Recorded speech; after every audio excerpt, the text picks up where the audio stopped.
In September of 2018, the museum was approached by the Helen Frankenthaler Foundation. We were invited to be part of the first year of an initiative to distribute Frankenthaler's work to museums and art schools.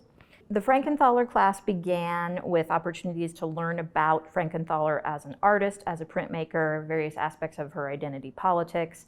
Meanwhile, the students were working on proposing their own creative work that they would produce that was inspired in some way by Frankenthaler.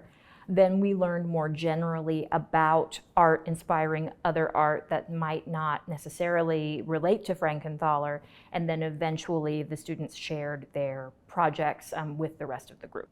I think it worked best when some of the most wonderful guest speakers were able to come in from yet another space of creating, and their words made everyone nod in recognition. We had a field trip to see Helen Frankenthaler's paintings live and in person.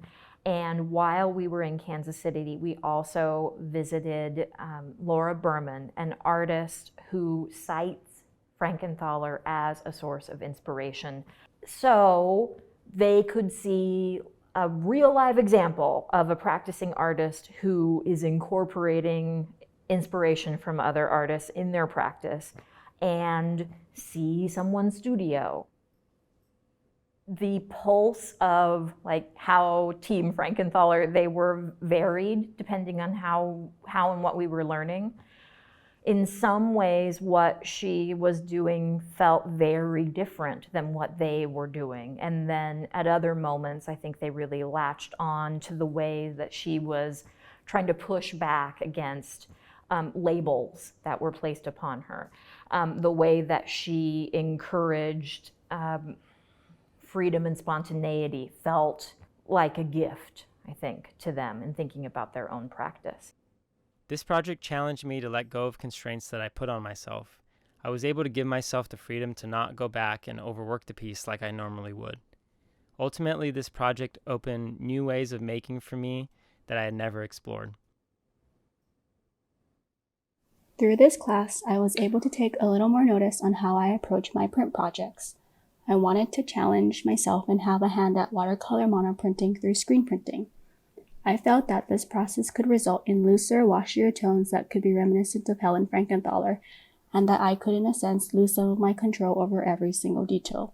But I wanted to break my own set of rules for a little bit and be inspired by Frankenthaler in that sense. There was a lot of eagerness to try to break rules, to try to work spontaneously as a reaction to their own typical practice. Finding that freedom in Frankenthaler was encouraging, I think, for them.